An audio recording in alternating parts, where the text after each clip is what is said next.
और आगाज में सबसे पहले आपको बताएं कि लाहौर की इंसदादे दहशतगर्दी की अदालत ने जिन्ना हाउस हमले में मुलविस PTI की 13 खवातीन का 5 रोज़ा जिस्मानी रिमांड मंजूर कर लिया, जबकि यास्मीन राशिद को केस से डिस्चार्ज कर दिया गया है। अदालत ने यास्मीन राशिद के जिस्मानी रिमांड की इस्तदा मुस्तरद कर दी। ताहम जिन खवातीन का जिस्मानी रिमांड मंजूर किया गया, शाह, मरियम मजारी, आलिया हमजा और इरम अकमल शामिल हैं। सबूही इनाम, तैयबा राजा, सनम जावेद, हुमा सईद, मुमताज़ बीबी, खलवत अजीज़, इरम अकमल, आयशा मसूद, महा मसूद, खतीजा नतीम का भी जिस्मानी रिमांड मंजूर कर लिया गया है। अदालत ने फोटोग्रामेटिक टेस्ट के लिए 13 खवातीन का जिस्मानी रिमांड दे दिया। वज़ीर आज़म के मुआविन ख़ुसूसी अता ताड़ड़ कहते हैं जिन्ना हाउस हमले में मुलविस खवातीन समेत तमाम अफराद को सजाएं होंगी। ये वो लोग हैं जिन्होंने दुश्मन के एजेंडे पर काम किया, उन्हें 10-10 साल कैद की सजा भी हो तो कम है। अता ताड़ड़ ने प्रेस कॉन्फ्रेंस में कहा कि वो कर्नल शेर खान शहीद के वर्सा से मुआफ़ी मांग कर आए हैं। दहशतगर्द है, वो मर्द हो, वो खातून हो, वो किसी भी मजहब से ताल्लुक रखता हो। दुश्मन ने भी जब कभी ये जसारत, ये जुरत, ये हिम्मत नहीं की कि वो सरकारी या फौजी तनसीबात को इस बुरे तरीके से निशाना बनाए जिस तरीके से इन शरपसंद अनासिर और ये मुट्ठी भर लोग थे। उसने करप्शन की है, उसने 60 अरब रुपया इस कौम का हड़प कर लिया है। और किसके पीछे किया है कि यानी नेशनल क्राइम एजेंसी UK ने ये पैसा पाकिस्तान को दिया था, ये सरकारी खजाने में जमा होना था और सरकारी खजाने की बजाय ये पैसा सुप्रीम कोर्ट के अकाउंट में जमा हो जाता है। काबीना में बंद लिफाफा आता है और शहजाद अकबर साहब, जिनको मैं दावत देना चाहता हूं कि पाकिस्तान तशरीफ लाएं, ये वो लोग हैं जिन्होंने इस मुल्क में करप्शन की। अब आप एक खाली बंद लिफाफा लाते हैं, काबीना में लहराया जाता है और कहा जाता है कि जी ये मंजूर किया जाए। वजीर आजम जो हैं वो भी उसका ऐसा है, वो कहते हैं जी मंजूर है, मंजूर है, मंजूर है, उसको मंजूर कर लिया जाता है। अब जब आप उसको मंजूर करते हैं तो ये नहीं बताते कौम को किस लिफाफे में क्या था। वो 60 अरब की वो करप्शन थी जिसके नतीजे में आप पे ये 190 मिलियन पाउंड का केस बनाया गया। चेयरमैन PTI का बचना मुश्किल नहीं, नामुमकिन है। चेयरमैन PTI ने BBC को इंटरव्यू नशर न करने की दरख्वास्त की। चेयरमैन PTI ने कहा कि मुल्क में मार्शल लॉ लग चुका। वजीर इत्तलात सिंध शर्जील मेमन ने कहा कि चेयरमैन PTI ने इंटरव्यू में इकरार जुर्म किया। ये शख्स रियासत को धमकियां लगा रहा है। चेयरमैन PTI ने कहा मुझे जेल में डाला गया तो 9 मई जैसा रद्द-ए-अमल होगा। चेयरमैन PTI को मजीद रिलीफ देना मुल्क से ज्यादती है। सोची समझी साजिश के तहत लोगों के दिलों में जहर घोला गया। खान का कानून के शिकंजे से बचना मुश्किल नहीं, नामुमकिन है। उसने BBC को अप्रोच किया कि मेरे इंटरव्यू को नशर ना किया जाए। वैसे भी इस वक्त तो मुल्क में मार्शल लॉ लग चुका है। मुझे जेल में डाला गया तो दोबारा रिएक्शन होगा 9 मई जैसा। ये जो शख्स इस वक्त मुल्क में मजीद इंतशार फैला रहा है और रियासत को दिफाई तनसीबात पर हमले करने वालों को कैफरे किरदार तक पहुंचाया जाएगा। वफाकी वजीर जावेद लतीफ़ कहते हैं चेयरमैन PTI को मुसल्लत ना किया जाता तो मुल्क की हालत बेहतर होती। वफाकी वजीर ने कहा कि इदारे अपनी आइनी और कानूनी हदूद में काम करें तो कोई मुश्किल नहीं होती। जब इदारे आइन और कानून की खिलाफ वर्जी करेंगे तो हम इसकी निशानदही करेंगे। इलेक्शन और नवाज शरीफ की वतन वापसी से मुतालिक सवाल पर जावेद लतीफ़ ने कहा इलेक्शन मुकर्ररा वक्त पर और पूरे मुल्क में होंगे और कायद मुस्लिम लीग नून नवाज शरीफ इलेक्शन से पहले पाकिस्तान पहुंच जाएंगे। जावेद लतीफ़ ने कहा कौम पूछ रही है कि पनामा केस में सिर्फ नवाज शरीफ को सजा क्यों दी गई, दीगर लोगों के खिलाफ कार्रवाई क्यों नहीं हुई। दफाई तनसीबात बात पर हमला करने वालों को और इनके मास्टरमाइंड को न पकड़ोगे, न कैफरे किरदार तक पहुंचाओगे तो खुदा न खास्ता 9-10 मई से बड़ा सानिया पाकिस्तान में हो जाएगा। इलेक्शन इंशाल्लाह अपने वक्त पे होंगे और इलेक्शन से पहले नवाज शरीफ पाकिस्तान होंगे। चौधरी शुजात हुसैन के साहबजादे चौधरी शाफे हुसैन और चौधरी सरवर की 9 मई के वाकयात की शदीद मजम्मत। चौधरी शाफे हुसैन ने कहा, तोड़फोड़ के वाकयात में मुलव्विस शरपसंदों को सजा मिलनी चाहिए। चौधरी सरवर बोले, पाक फौज ने हमेशा मुश्किल वक्त में साथ दिया, मुल्क में जमहूरियत की बहाली के लिए जिद्दोजहद की। आर्मी की बिल्डिंग चलाने में और शोधा के मुजस्मे तोड़ने में उन सारों का लिंक जो है वो बैकग्राउंड जो है वो पीटीआई के साथ ही लिंक निकलता है। हम समझते हैं कि पाकिस्तान आर्मी की वजह से ही हम आज यहाँ खड़े हुए हैं और यूथ को भी चाहिए कि पाकिस्तान आर्मी की जो है वो इज़्ज़त करे। हमें इनका एहतराम करना चाहिए, इनकी इज्जत करनी चाहिए। हमें अफवाज पाकिस्तान के साथ पूरी कौम को शाना बिशाना खड़े। पंजाब में 14 मई को इंतखाबात के फैसले के खिलाफ इलेक्शन कमीशन की नजरसानी की दरखास्त पर सुप्रीम कोर्ट में समाअत। अदालत ने 29 मई की समाअत का तहरीरी हुक्मनामा जारी कर दिया। इसी पर बात करेंगे, अमानत कशकोरी हमारे साथ मौजूद हैं। अमानत, बताएगा इस मुतालिक। पंजाब में 14 मई को इंतखाबात कराने के फैसले के खिलाफ इलेक्शन कमीशन की दरख्वास्त पर समाअत 29 मई को हुई थी और सुप्रीम कोर्ट ने आज 29 मई की समाअत का तहरीरी हुक्मनामा जारी कर दिया है। 2 सफ़ात पर मुश्तमिल हुक्मनामा चीफ जस्टिस पाकिस्तान उमर अताब बंदियाल ने तहरीर किया है। इस हुक्मनामे में बताया गया है कि अटार्नी जनरल ने अदालत को ये बताया कि चूँकि आर्टिकल 184(3) में नज़रसानी का जो कानून है वो बन चुका है और कानून पर सदर मुमलिकत ने दस्तखत भी कर दिए हैं, इसलिए जो मौजूदा केस है वो भी आर्टिकल 184(3) के तहत आता है और जो नया कानून है उसका इतलाक मौजूदा केस पर भी होगा। तो सुप्रीम कोर्ट ने तहरीरी हुक्मनामे में ये कहा है कि अटार्नी जनरल नए कानून की जो कापियां हैं वो तमाम फरीकैन को फराहम कर दें ताकि तमाम फरीकैन इस कानून का जायज़ा ले लें। और हुक्मनामे में ये भी कहा गया है कि फरीकैन अगर चाहें तो इस केस में तहरीरी मारूजात भी जमा करवा सकते हैं, जबकि केस की जो आइंदा समाअत है वो 7 जून को होगी। चीफ जस्टिस पाकिस्तान उमर अताब बंदियाल, जैसे मुनीब अख्तर और जैसे इजाजुल एहसन पर मुश्तमिल ये 3 रुकनी बेंच है जो कि पंजाब में 14 मई को इंतखाबात कराने के फैसले के खिलाफ इलेक्शन कमीशन की दरख्वास्त पर समाअत कर रहा है। इलेक्शन कमीशन ने नज़रसानी की दरख्वास्त दायर कर रखी है जिसमें यह इस्तदा की गई है कि सुप्रीम कोर्ट अपने 14 मई को इंतखाबात कराने के फैसले पर नज़रसानी करे और चूँकि कानून बदल चुका है नज़रसानी का, इसलिए इस केस को असर नौ यानी मरकज़ी अपील की तरह सुना जाए। तो सुप्रीम कोर्ट ने आज तहरीरी हुक्मनामा जारी किया और केस की मजीद समाअत जो है वो 7 जून। बहुत शुक्रिया अमानत आपका। इलेक्शन कमीशन ने आइंदा आम इंतखाबात के पुरअमन इनेकाद की तैयारियां शुरू कर दी हैं।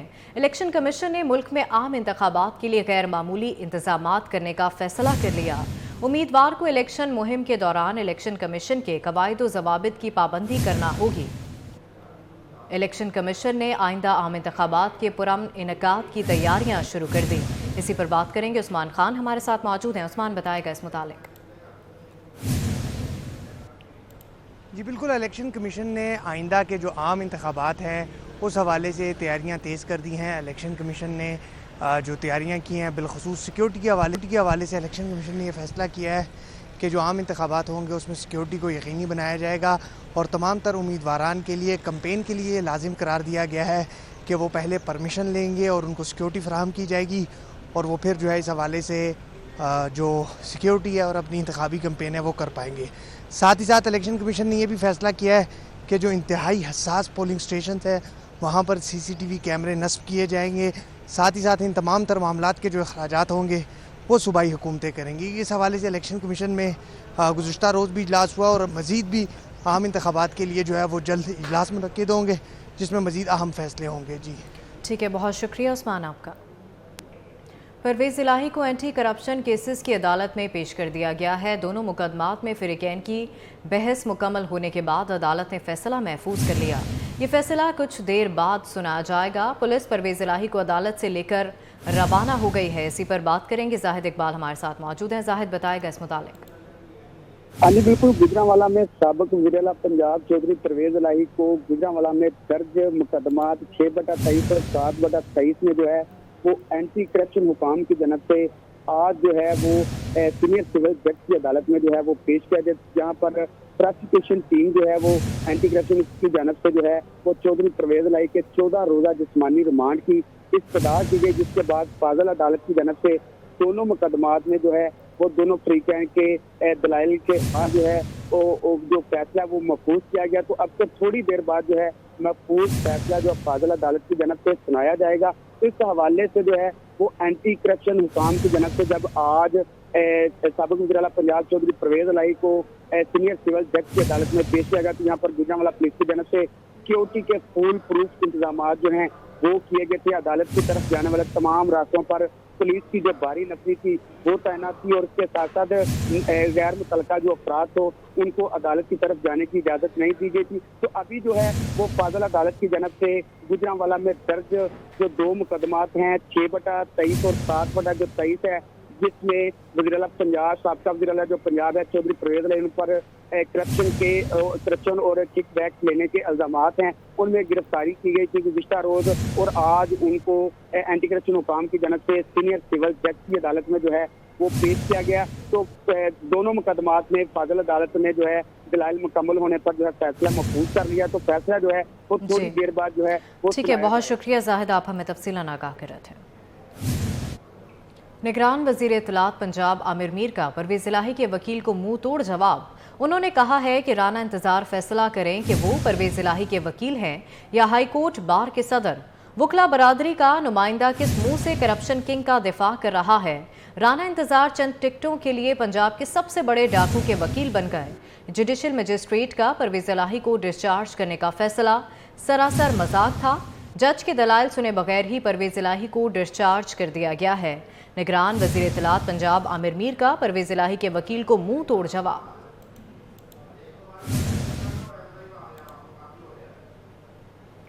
आइंदा बजट में रोज़मर्रा इस्तेमाल की बेशतर अशिया पर सेल्स टैक्स 18% बरकरार रखने की तजवीज़ है। ताहम बच्चों के दरामदी दूध, डब्बा पैक दरामदी दूध पर और चिकन, मछली और गोश्त पर सेल्स टैक्स की शरह 12% से बढ़ाने की सिफारिश की गई है। इसी पर बात करेंगे। वकास अजीम हमारे साथ मौजूद है। वकास, बताएगा इस मुतालिक। आइंदा माली साल का वफाकी बजट जो है वो 9 जून को पेश किया जा रहा है, लेकिन आवाम जो है वो इस वक्त महंगाई की वजह से बहुत ज़्यादा परेशान दिखाई दे रही है। वफाकी हुकूमत ये कोशिश कर रही है कि 9 जून को जो बजट पेश किया जाए उसमें रोज़मर्रा इस्तेमाल और खाने पीने की जो अशिया है उनके ऊपर टैक्सों में ज़्यादा इजाफा न किया जाए, क्योंकि जब फरवरी 2023 में एक ज़मनी बजट वज़ीर ख़ज़ाना इसहाक़ डार ने पेश किया था तो उस वक्त IMF के मुतालबे पर सेल्स टैक्स की शरह को 17% से बढ़ाकर 18% कर दिया गया था। और अब भी आइंदा बजट में ये कोशिश की जा रही है कि सेल्स टैक्स की जो शरह है 18%, इसको बहुत सारी अशिया के ऊपर बरकरार रखा जाए। लेकिन बाज़ ऐसी अशिया हैं जिनके ऊपर सेल्स टैक्स की जो शरह है उसको 12% से बढ़ाकर 18% करने की तजवीज़ दी गई है, जिसमें जो दरामदी दूध है, बच्चों के इस्तेमाल का दूध है, डब्बा पैक दूध है, उसके ऊपर इस वक्त सेल्स टैक्स की शरह 12% है, इसको बढ़ाकर 18% करने की तजवीज़ दी गई है। इसके साथ साथ जो डब्बा पैक मछली है, गोश्त है, चिकन है, इसके ऊपर भी सेल्स टैक्स की शरह को 12% से बढ़ाकर 18% तक करने की सिफारिश की गई है। लेकिन बहुत सारी रोज़मर्रा इस्तेमाल की ऐसी अशिया हैं जिनके ऊपर सेल्स टैक्स 18% है, वो बरकरार ही रहेगा। इसमें फ्रूट्स हैं, जूसेस हैं, आइसक्रीम है, डिटर्जेंट्स हैं, सोप्स हैं, साबुन हैं और शैम्पू, टूथपेस्ट, माउथ वाश के अलावा चीनी, जैम जेली, सेब और जो फल फ्रूट्स इस्तेमाल होते हैं उनके ऊपर सेल्स टैक्स की शरह 18% को बरकरार रखने का फैसला किया गया है। ठीक है, बहुत शुक्रिया वकास साहब का। आइंदा माली साल में वज़ीर आज़म ऑफिस के लिए करोड़ों रुपए मुख्तस करने की तजवीज़ दी गई है। वज़ीर आज़म ऑफिस बिल्डिंग की तज़ीन व आराइश पर 15 करोड़ रुपए खर्च किए जाएंगे। 24 न्यूज़ ने अहम बजट तजावीज़ तक रसाई हासिल कर ली। इसी पर बात करेंगे। अवैस कियानी हमारे साथ मौजूद हैं। अवैस, बताएगा। देखिए, बजट डॉक्यूमेंट्स की जो प्रपोजल्स हैं वो बहुत ही हैरान कुन हैं और जो मौजूदा जो चैलेंजेस हैं, माशी चैलेंजेस हैं, उसको देखते हुए जो अब जो तजावीज़ आ रही हैं उसके मुताबिक सिर्फ इस्लामाबाद की जो बिल्डिंग्स हैं उनके लिए 80 करोड़ रुपए का बजट जो है वो मुख्तस करने की का प्रपोजल सामने आया है। इसमें सबसे हैरान कुन चीज़ है कि वज़ीर आज़म ऑफिस की वो बिल्डिंग है जिसकी तज़ीन व आराइश के लिए जो है 15 करोड़ रुपए का बजट जो है वो रखने की सिफारिश की गई है। इस तरह जो PM हाउस की जो कॉलोनी है और जो स्टाफ कॉलोनी है उसके लिए बताया जा रहा है कि उसकी मज़ीद इजाफी सहूलियात के लिए 15 करोड़ अलग से रखने का प्रपोजल सामने आया है। इस तरह जो इस्लामाबाद की जितनी भी जो सरकारी जो बिल्डिंग्स हैं इनकी जो रेनोवेशन है, बहाली है, उसके साथ जो तज़ीन व आराइश है उसके लिए 50 करोड़ रुपए का जो बजट है वो मुख्तस करने का जो प्रपोजल है वो सामने आया है। तो ये तमाम तर मामला जो हैं, ये प्रपोजल्स हैं, ये हुकूमत को जो इस वक्त माशी जो चैलेंजेस का जो सामना है उस पर भी एक सवालिया निशान है। लेकिन PM ऑफिस के लिए 15 करोड़ और PM जो जो ऑफिस की जो स्टाफ कॉलोनी है उसके लिए 15 करोड़ रुपया जो है वो रखा गया है। इस तरह जो दीगर बिल्डिंग्स हैं उनके लिए तो तकरीबन 80 करोड़ रुपए का बजट जो है सिर्फ और सिर्फ जो तज़ीन आराइश के लिए वो सिर्फ इस्लामाबाद के लिए मुख्तस किया गया है। ठीक है, बहुत शुक्रिया वैस, आप हमें तफसीलन आगाह करे थे। कराची में डाकुओं ने अब कुर्बानी के बैलों पर नजर रख ली है। न्यू कराची में मुल्जिमान कुर्बानी के 2 बैल खोल कर ले गए। मुल्जिमान ने बाड़े का ताला तोड़ा और जानवरों को लेकर रफू चक्कर हो गए। इस मुतालिक मजीद जानेंगे, सलमान सलीम हमारे साथ मौजूद हैं। सलमान, बताएगा इस मुतालिक। जिले वस्ती की अगर हम लोग बात करें तो डकैती की वारदातों में होश में इजाफा देखा जा रहा है। रोज़ाना शहरी जो है वो डकैती की वारदातों का निशाना बन रहे हैं और अब जैसे ही ईद कुर्बान जो है वो करीब आ रही है तो शहरियों के साथ साथ जो मवेशी हैं उनकी चोरी में भी इजाफा देखा जा रहा है। इससे कबल ज़िले वस्ती के अंदर एक इलाके में बकरे जो है वो चोरी कर लिए गए थे। बकरों की मालियत 25 लाख रुपए की बताई जा रही थी। तहम एक और जो है वो अफसोसनाक वाक़या पेश आया है। न्यू कराची सनत एरिया थाने की हदूद में 6.5 लाख रुपए मालियत के 2 कीमती बैल जो है वो चोरी कर लिए गए हैं। इस हवाले से पुलिस की जानिब से किसी भी किस्म की कोई हिकमत अमली नहीं बनाई गई, जिसकी वजह से शहरी परेशान दिखाई देते हैं। ईद करीब आते ही जो डकैती की वारदातें हैं उसमें हम लोग देखते हैं कि होश में इजाफा होता है। इसी तरह अब ईद कुर्बान जैसे ही करीब आ रही है तो शहरी जो हैं वो अपनी जेब के साथ साथ अपने मवेशियों की हिफाजत के लिए भी परेशान दिखाई देते हैं। ठीक है, बहुत शुक्रिया सलमान आपका। मीरपुर खास में सालाना मैंगो फेस्टिवल जारी है। पाकिस्तान समेत दुनिया भर से आमों के शौकीन आमों की नित नई वैरायटी में खुसूसी दिलचस्पी का इजहार कर रहे हैं। इस वक्त हमारे नुमाइंदे जीशान शेख मैंगो फेस्टिवल में मौजूद हैं। आइए मजीद उनसे जान लेते हैं। जी जीशान, मैं मौजूद हूँ इस वक्त मोहतरमा शहीद बेनज़ीर भुट्टो ऑडिटोरियम में, जहाँ के कौमी जो है सालाना मैंगो की जो है वो नुमाइश लगाई गई है, जहाँ में 350 से ज़ायद जो है वो एग्जाम यहाँ रखी गई हैं। यहाँ आए हुए जो है शहरी मेरे साथ मौजूद हैं, मैं उनसे आपकी बात कराता हूँ। उनको यहाँ आकर कैसा महसूस? मैं समझता हूँ कि ये मैंगो फेस्टिवल 55वां में है, 55 आज मैंगो फेस्टिवल। मैं समझ बहुत सारे लोगों ने इस दफ़ा बढ़ चढ़ के तकरीबन 60 के करीब ज़मींदारों ने भी हिस्सा लिया है। 200 से अबाव वैरायटी है, लेकिन इसको 250 भी कह सकते हैं। मैं समझता हूँ इस टाइम हम भरपूर तरीके से कोशिश कर रहे हैं शहर के लोगों को आने के लिए।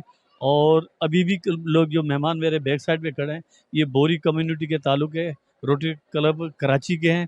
वो यहाँ पर अपने ट्रैवल करके यहाँ पर आए सिर्फ मैंगो फेस्टिवल हाल को देखने के लिए कि मैंगो कितनी होती है। इसके साथ बिशप भी जो आए वो भी कराची से आए थे अपनी पूरी टीम के साथ, तकरीबन 40 के करीब वो भी आए। बाहर मुल्क से भी लोग आए, इस्लामाबाद से भी आए। मैं समझता हूँ कि जिस तरीके से मीरपुर खास मैंगो फेस्टिवल आम का हो रहा है, फेस्टिवल हो रहा है, मैं समझ तारीखी है और इन लोगों को चाहिए कि इसमें बढ़ चढ़ के हिस्सा लें और शहर के लोगों को भी चाहिए इसमें बढ़ चढ़ के देखें कि आया इतनी वैरायटी हमने कभी ज़िंदगी में नहीं देखी है, तो पहली बार ये देखेंगे। बहुत बहुत शुक्रिया, मेहरबानी। जी बिल्कुल, मेरे साथ जो शहरी मौजूद थे इनका कहना था कि ना सिर्फ सिंध से बल्कि पाकिस्तान और बैरून दुनिया से भी लोग जो है यहाँ आ रहे हैं, आमों के शौकीन यहाँ आते हैं और इस आमों की नुमाइश में आके लुत्फ़ अंदोज़ होते हैं। ठीक है, बहुत शुक्रिया ज़ीशान आपका। लाहौर बोर्ड के ज़ेर इंतज़ाम इम्तहानात में मुबैना तौर पर सिफारिशी अमला तैनात करने का इंकशाफ हुआ है। लाहौर बोर्ड ने दर्जनों सिफारिशी एलिमेंट्री स्कूल टीचर्स को इम्तहानी मराकज़ में सुपरिटेंडेंट तैनात कर दिया है। इसी पर बात करेंगे, जुनेद रियाज हमारे साथ मौजूद हैं। जुनेद, बताएगा इस मामले के हवाले से।